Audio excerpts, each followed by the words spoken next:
Voilà, on enseigne avec l'exercice 3.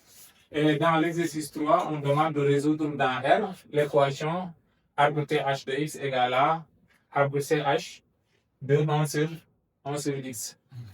Alors là, on remarque qu'on a affaire à des bisections réciproques de la fonction TH et CH. Alors là, la question de l'existence de l'équation se pose. Est-ce que l'équation est bien définie? Pourquoi? Parce que si on prend n'importe quel x dans R, arbre CH de x n'existe pas toujours. Et arbre CH de 1 sur x n'existe pas toujours aussi pour tout x dans R. Donc, on va chercher d'abord le domaine d'existence d'abord de l'équation et résoudre maintenant l'équation sur ce domaine. Alors, donc, le domaine d'existence de l'équation.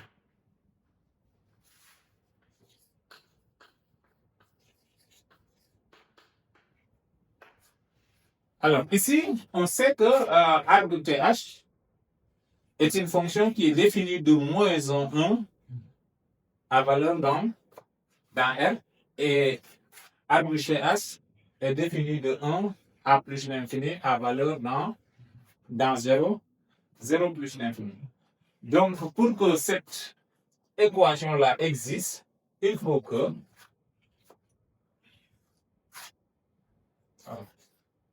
l'équation existe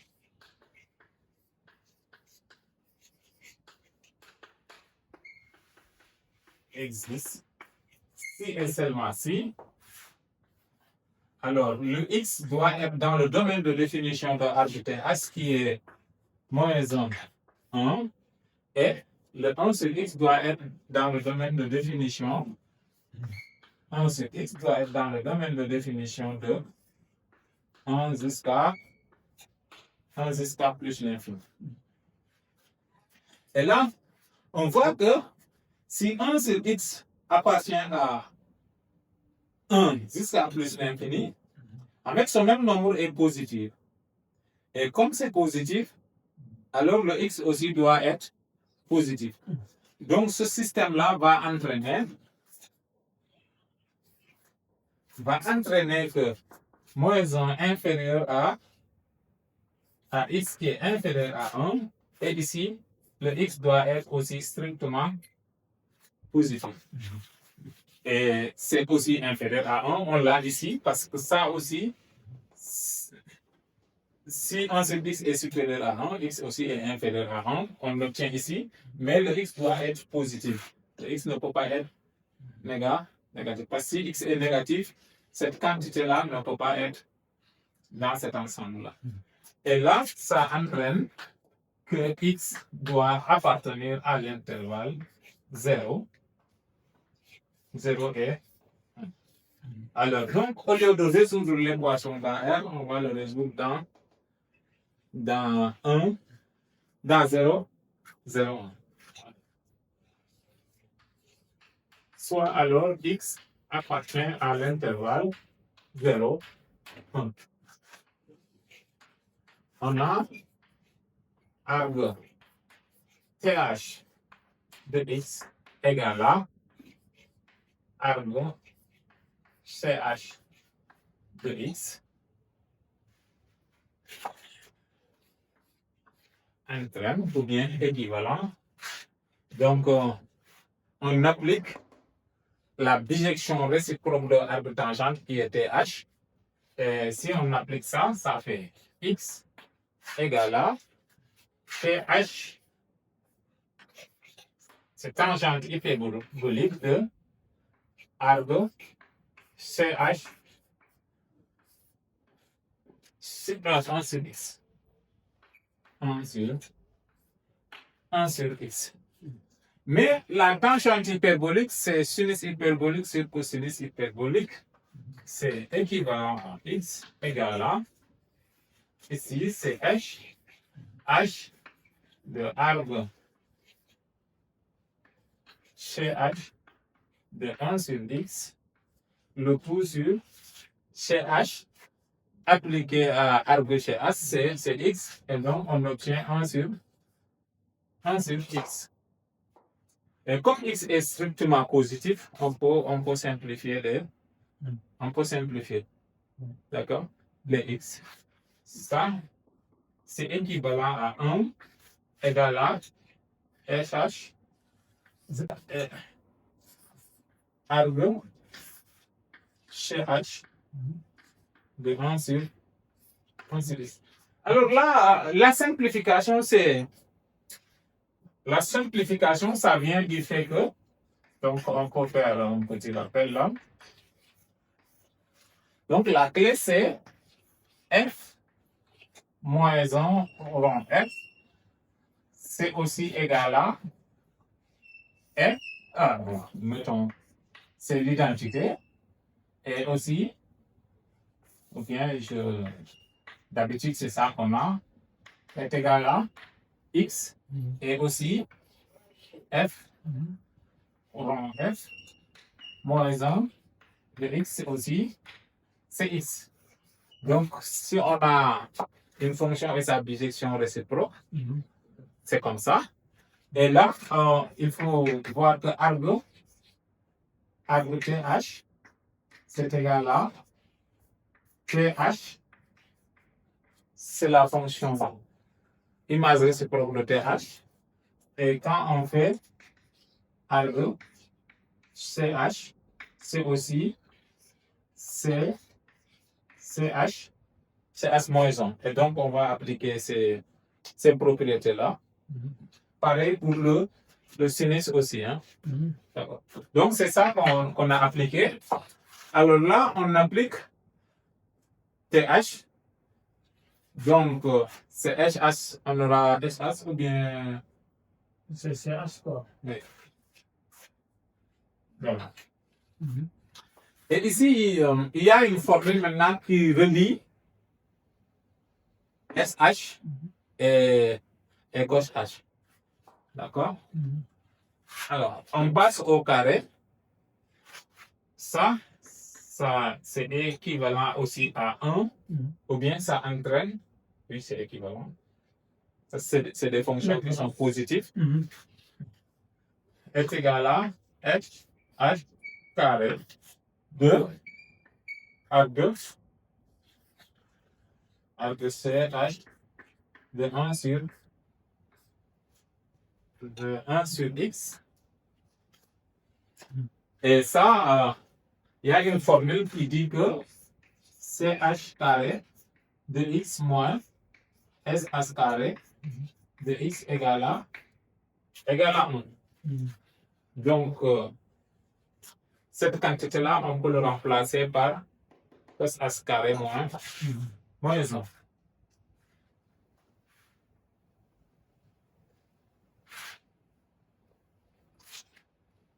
Donc,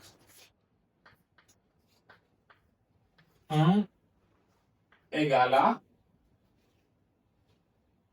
c'est là j'applique pour voir les simplifications qu'on avait fait au départ, c'est CH carré de arbre CH de 1 sur x moins 1. Donc, on remplace cette quantité-là par ça. Maintenant, CH appliqué à cos H, ça se simplifie. Donc, 1 égale à, ici il y a un carré, ça fait 1 sur x au carré moins 1. Et donc, c'est équivalent à 2 égale à 1 sur x au carré.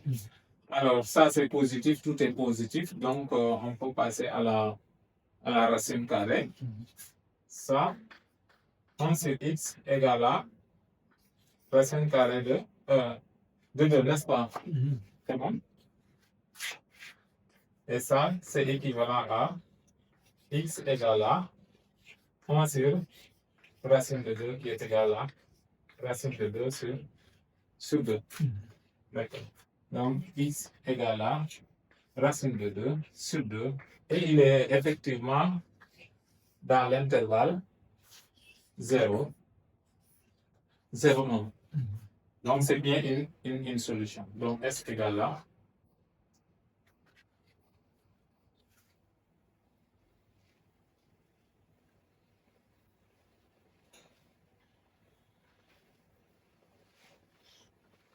Donc,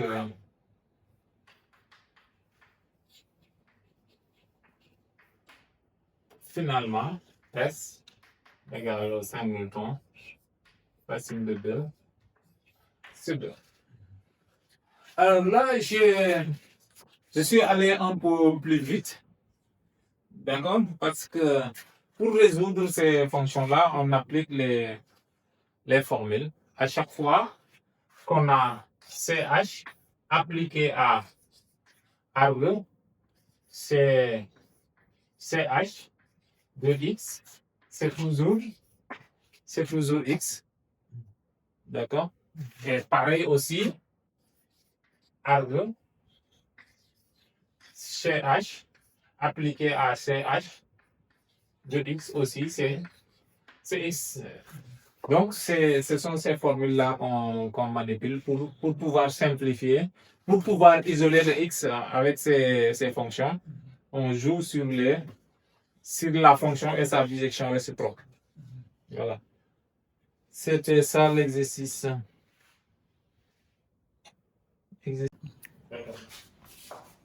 Ok, on enseigne avec l'exercice 4. Et là, on va montrer que sinus A sur sinus B égale à x sur y est équivalent à tangente de A moins B sur 2 sur tangente A plus B sur 2 égale à x moins y sur x plus y, et ceci pour tout x et y de réels strictement positifs et A et B, des réels compris entre 0 et pi sur 2 strictement. Alors là, on va d'abord exploiter ça. On a sinus A sur sinus B égale à x sur y, c'est équivalent à x sinus B égale à y sinus A.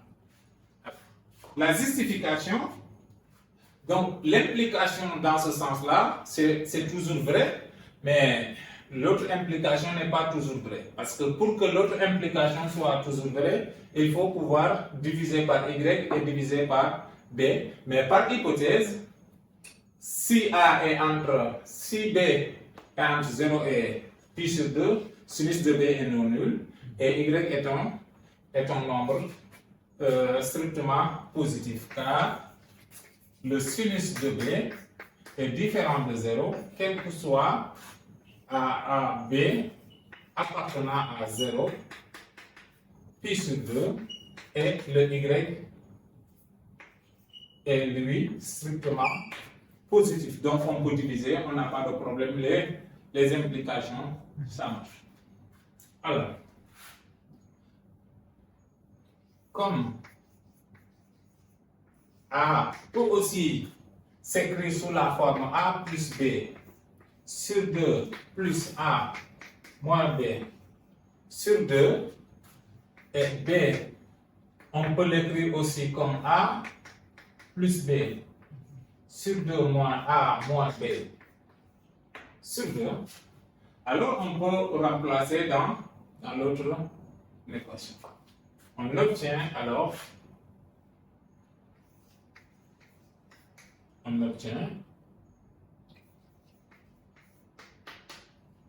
ici x sinus de, c'est sinus B, oui, A plus B sur 2 moins sinus A moins A moins B sur 2. Donc ça fait sinus B égale à y sinus A plus B sur 2 plus A moins B sur 2. Et donc, on utilise les formules de sinus A plus B et sinus A moins B. Donc, ici, on obtient alors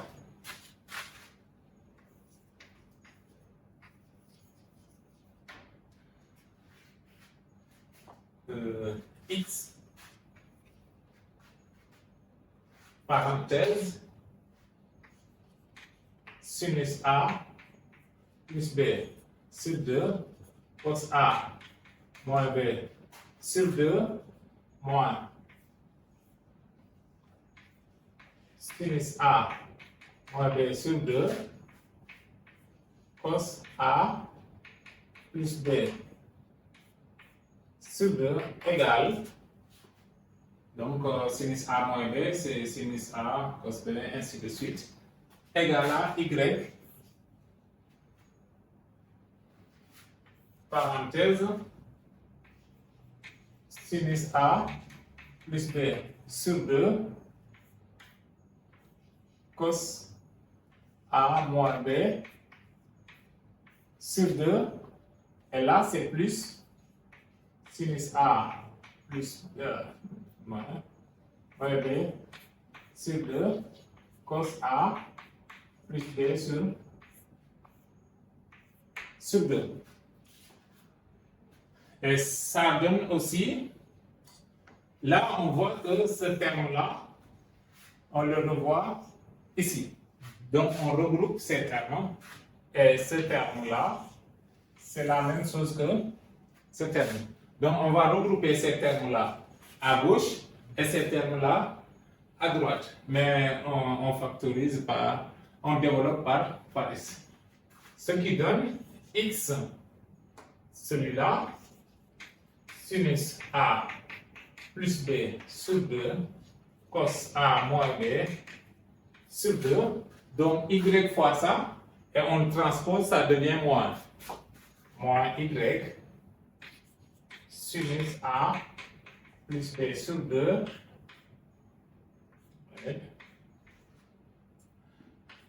cosinus de A moins B sur 2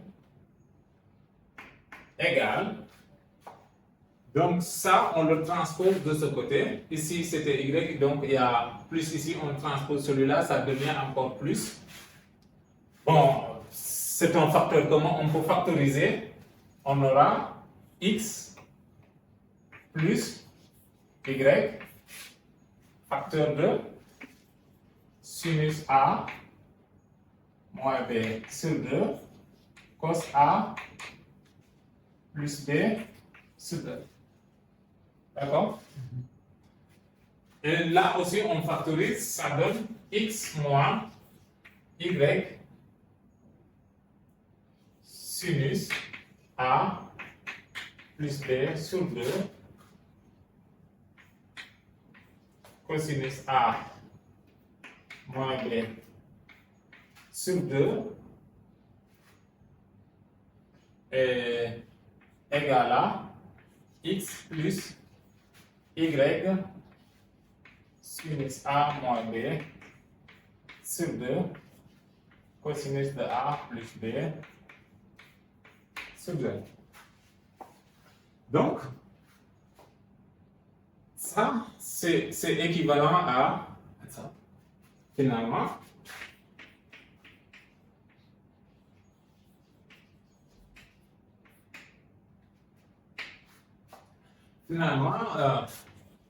sinus A sur sinus B égale à x sur y est équivalent à cette quantité-là, à x moins y, parenthèse, sinus A plus B sur 2 cos A moins B sur 2 est égal à x plus y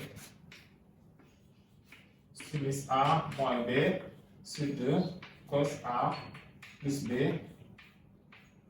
sur 2. Alors maintenant, on va voir est-ce qu'on peut avoir une autre équivalence. Donc, on essaie d'exploiter les hypothèses là. On sait que, premièrement, x positif, y positif entraîne x plus y, ça sera non nul. Donc, on pourra diviser par x plus y, on n'aura pas de problème.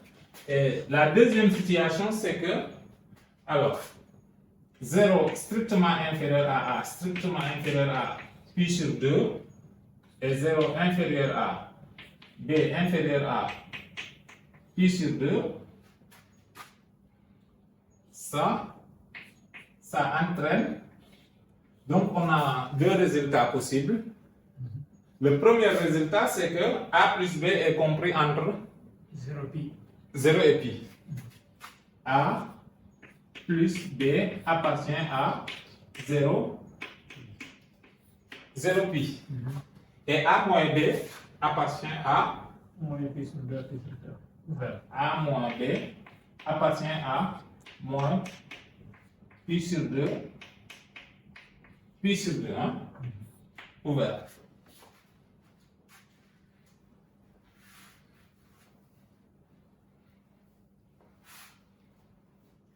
Or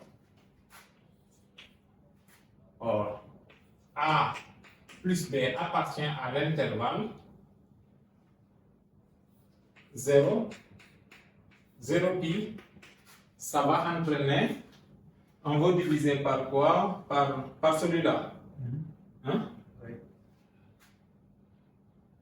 Oui, on va diviser par celui-là, entraîne que le sinus ne s'annule pas.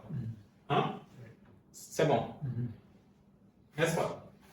Parce qu'on est entre 0 pi, le sinus ne s'annule pas. Entraîne A plus B sur 2, il est entre 0 et pi sur 2 d'ailleurs. Sur 2, oui. Hein? C'est bon. Ça entraîne, si vous voulez, A plus B sur 2 appartient à l'intervalle 0 pi Sur 2. 0 pi sur 2. Et ça va entraîner à son tour que sinus de A plus B sur 2 différent de 0. Et A moins B appartient lui à moins pi sur 2 entraîne A moins B sur 2 sera dans l'intervalle moins pi sur 4. Et dans cet intervalle, la cosinus ne s'annule pas. Ce qui fait que le cosinus de A moins B sur 2 sera différent de 0. Et donc, d'où maintenant, sinus de A plus B sur 2, cosinus de A moins B sur 2, différent de 0, si A virgule B sont dans l'intervalle 0 pi sur 2. D'accord. Et donc, on peut diviser. Finalement, ça sera équivalent à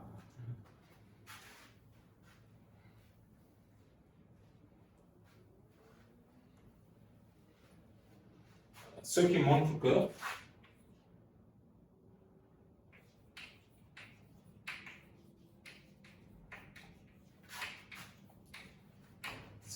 cette quantité-là, x moins y sinus A plus B sur 2 cos A moins B sur 2 égale à x plus y sinus A moins B sur 2 cosinus de A A plus B sur 2, cette quantité-là sera équivalent à, je divise par celui-là, x moins y sur x plus y, ça c'est non nul, on peut diviser, est égal à, cette fois-ci on divise, ça donne sinus a moins b sur 2 cosinus de a plus b sur 2 sur sinus a plus b sur 2. Oui. Et ici, cosinus de a moins b sur 2. Et là, donc, c'est équivalent donc à x moins y sur x plus y égale à, donc on prend ces deux-là, ça fait sinus a moins b sur 2, celui-là c'est cosinus de a plus b moins b sur 2, multiplié par celui-là et celui-là, ça fait, c'est cosinus a plus b sur 2 sur sinus a plus b sur 2. Et ça, c'est tangente, ça c'est 1 sur tangente. Donc, on obtient encore l'équivalent x moins y sur x plus y égale à, celui-là, c'est tangente de a moins b sur 2 sur tangente de a plus b sur 2. D'où le résultat. Et par transition, on a le résultat. On n'a pas toujours a fois b égale à c fois d. Ce n'est pas toujours équivalent à a sur b égale à a sur d. A sur d égale à d sur c sur b. Donc on n'a pas ça toujours. On l'a pas toujours.